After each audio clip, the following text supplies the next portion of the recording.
What is up guys, it's TheLastChad and we're back with another video. Now we've been pumping these videos out like crazy and I have been noticing that only half of you guys are subscribed. So if you guys would please care, subscribe. Because we are trying to make this an international thing. We can go overseas next year and produce content for you guys full time and get paid for it. Thank you so much for the support. We appreciate it with all our hearts. Today we're gonna be getting into curls and push-ups every single day. This is now week 5.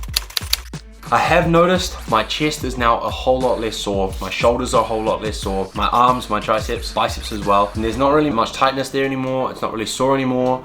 The joints are now starting to deflame a little bit. They were quite inflamed. I don't know if that's proper English, sorry mom. But one thing I am noticing now is that I got up to about 30 reps or 34 reps of curls and 26 reps or 28 reps of push-ups, and the reps were starting to lose some form. Now, so what I decided to do this week is I decided to take a step back. All the time I was focusing on how many reps can I get in, how many reps per set, how much volume I can do, and it's not helping. It's not going to make it better. I'm not going to get more gains out of it because the main thing is that I was rushing a lot of the reps and losing a lot of precious time by just bustling through the reps and not really contracting the muscle properly. So some of these videos were filmed, you know, more in that previous style where I wasn't controlling the contraction. I wasn't focusing on it that much. I wasn't squeezing that much. But what I decided to do, I think it was in about day 3, you'll see me start slowing the reps down. Hypertrophy can be achieved from either getting as much blood as you can in the muscles, and if you pump, you know, massive weights and just do it really fast, you might get blood in, and that's fair, but it's not necessarily the most efficient way. Because if I do 30 reps of something that I could just do 10 reps of and get the same stimulus out of that as opposed to doing 30 reps and getting like a bad stimulus out of it, then technically my training is not very efficient. So what I decided to do was I just decided to vary up the push-ups, make them a little bit harder. You can see I do diamond grip, narrow grip, just outside of shoulder width. Same with curls. I do reverse grip, I do hammer curls, and then I do supinated grip,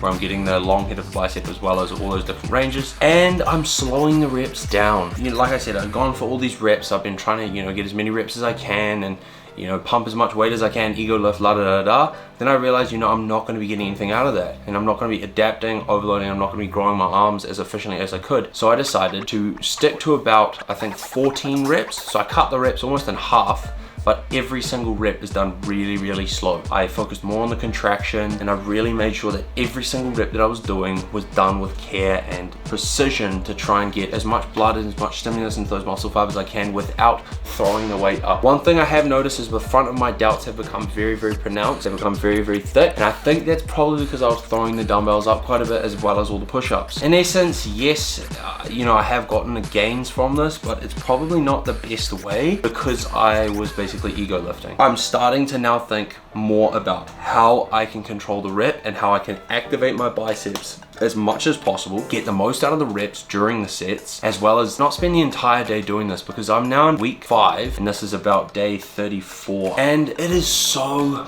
boring. I've been doing the same thing over and over again, and honestly it becomes kind of a nuisance. It's not fun when you're not looking forward to doing it because you're sore and obviously you have other things you want to do, but then I'm saying, oh, hold up, let me just go finish my sets first and then I can. Or when it gets to 10 o'clock at night and I haven't done any of my sets and I've got to do 3 massive sets of both biceps and triceps. So in total, it's just like I go to bed and I'm like sweating my nuts out. So what I decided to do was make the sets a bit more enjoyable. So the variation comes in play there, the time and attention comes in there. I get amazing pumps from that too. My shoulders and elbows aren't as sore from that, and I do feel like I'm actually recovering a little bit better from that too, as well as my form. People think lifting is all about, oh, just getting big arms or just getting a big chest or just getting whatever, but it's not. It's about the journey that you go through to get there. Now, form is one of those things that it's always going to combat you. As soon as your ego comes in the way, you're always going to think, oh, I want to do more reps, or I want to push more weight, but then you forget about your form and you leave it behind, and then you get up injured, and then you're like, oh, I should have just focused on my form. So what I'm trying to do is take that step back. What I suggest to all of you guys, if you are doing it, and just slow the reps down. Focus on the contractions, focus on the reps, focus on doing things the right way, and you will thank me for it. The last day that we are on,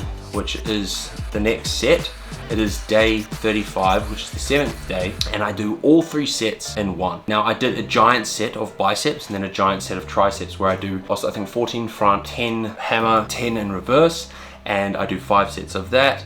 and then I swap it around and I do push-ups where I do 10 narrow, 10 straight, and then 10 slightly outside shoulder work. And honestly, my arms were so stodging with blood. I really recommend this way, and I think if you are gonna do this, it might be a better option. It's just something that I found, that if you're just gonna do one set of arms per day, but you do all of the sets then. So instead of doing round 1, round 2, round 3, you do a giant set, or like basically an arm workout once a day, every single day, and it makes it more manageable, or at least it's a nice variation from having to do breakfast, lunch, dinner, breakfast, lunch, dinner, breakfast, lunch, dinner.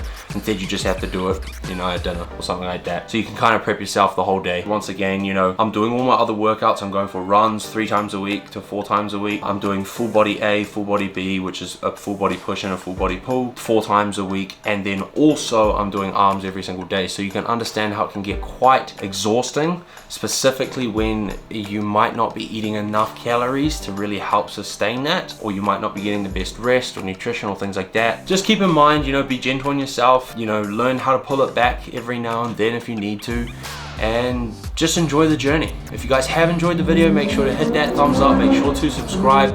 Screw you, boy racer. Make sure to put that post notifications on, and I will see you in the next video. Thank you so much for tuning in. Love you.